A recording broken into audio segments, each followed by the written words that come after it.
Hi GameSpot readers and viewers, it's Kevin Van Ord here. I'm sitting with Giancarlo Veronini, and we are about to take a look at Assassin's Creed 4 Black Flag, the debut trailer.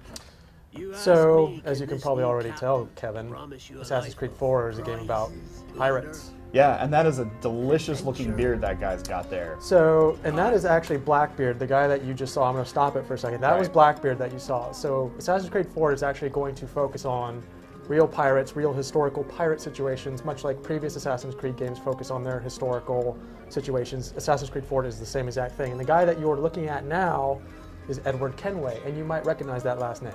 Whoa, Edward Kenway. That seems familiar, that name. So, he is the father of Haytham and the grandfather of Connor. Right. So, this tells his story, and they basically want to let you know that Edward is basically this guy who came from really poor British stock. And he had a lot of struggles as he grew up. But they really kind of want to tell the story of that family and kind of, I think they sort of alluded to the fact that they kind of want to tell how Haytham ended up the way that he did, and kind of allude to his relationship with Connor later on that happens in AC3 and all that kind of stuff. Well, it's interesting because Haytham was hardly working class. He hardly seemed to have to fight for anything. Right. So it should be interesting to see how that goes, especially given this guy here. If he's truly an assassin, how Haytham's situation actually came about. Correct, because there's a bit of a thing there if you've played Assassin's Creed 3. There is. I don't want to give anything away, but so let's just say there's a thing. All right, let's get this started again. There's Edward. As you see the Assassin's Creed logo with the skull underneath. Right. Which would make him an assassin, right? If he's flying under that flag.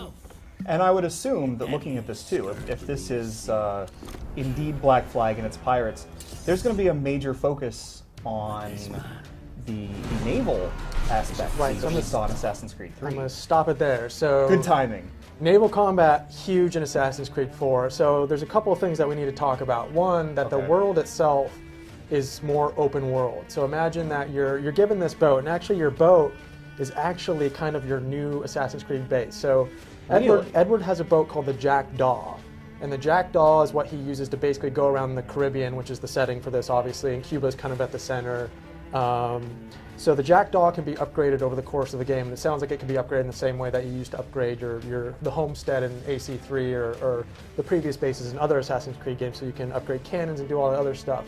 But it's the naval combat stuff in 3 taken to an extreme, and they've tried to really improve it and put more control in your hands. It sounds like they really want to make it sort of this living, breathing world where there's always something going on, no matter what it is you're doing at any sort of given time. So, and they really, really wanted to play up the fact that it's totally seamless. No loading, no nothing. That's what they want to do here. There's no loading like when you basically want to go into port. You just get off the boat. Like there's no loading screen, no nothing. You just get off, walk on the island, and that's it.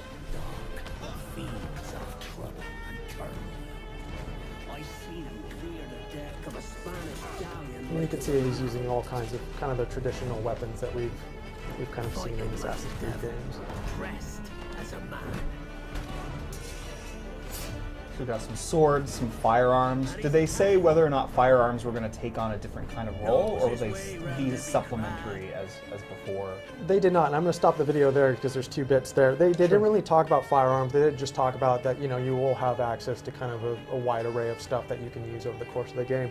I actually want to wind things back just a little bit. So this part may not seem all that significant. The underwater piece we see here. Right, so there's underwater parts in Assassin's Creed 4 that you can actually go underwater and salvage wrecks. And kind of the cool thing is that you do this basically to get treasure, because that's kind of the whole point of being a pirate. And as you play the game, you'll learn about wrecks and various other parts that are scattered all over the game world. And it sounds like, and what's kind of interesting is, they want to make the side stuff in Assassin's Creed 4 interesting. They want you to do it because it's fun, not just because it's there. And actually, they've enlisted the help of the Far Cry 3 team to actually help them design these side missions and things like that kind of blend better into the overall world and kind of take you around the world, so that if you do have a main mission that you don't necessarily get to it right away because you have these fun and interesting side objectives to take care of. Way around every crag and crevice of these islands.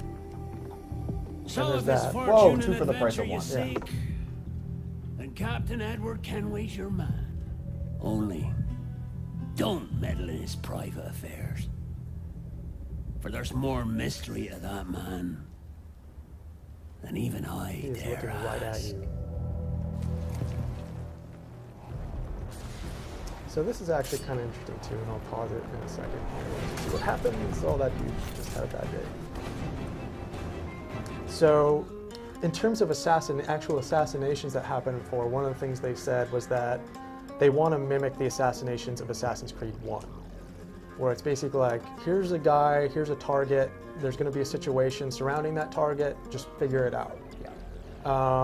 And so they want to take the assassinations of 1, they want to take the movement of 2, and then they kind of want to blend that into this whole sort of open world nature that they're trying to aim for 4.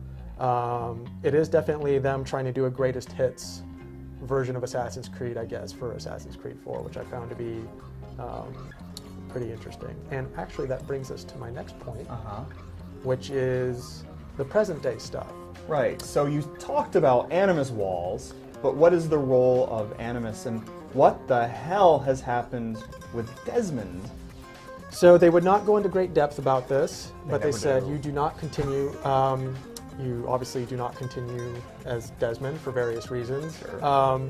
You play as you. Me? As You. in Kevin?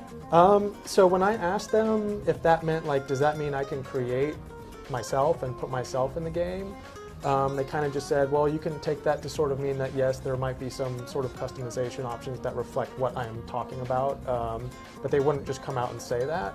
Right. But you're this person who basically goes to this place called Abstergo Entertainment, and it's this company that does entertainment research, and that's what they use the Animus for.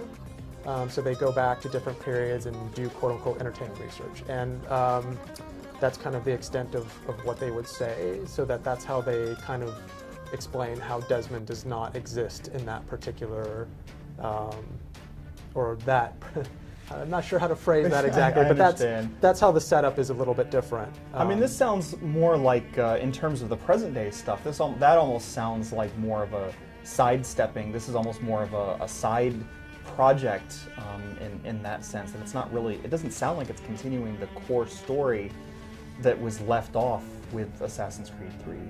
No, and it actually, in some ways, it's interesting that, you know, it's not Desmond because you are still playing ostensibly as an ancestor. Right. So I'll be curious to see how this game explains that. I mean, I would have to be, I would have to be related to Desmond, right, for Correct. this to work. Correct. So Maybe it's just that we're all related to Desmond. that would be creepy. 1 degree of separation. Yes. So I think that just about does it. That is the look at the Assassin's Creed 4 debut trailer. Well, thanks for showing it to me. Thanks for showing it to everybody else. And this is the first I'm seeing this, so I'm Yes. really looking forward to what will happen come October 29th. And be sure to check out GameSpot.com for additional coverage of Assassin's Creed 4. Hurrah.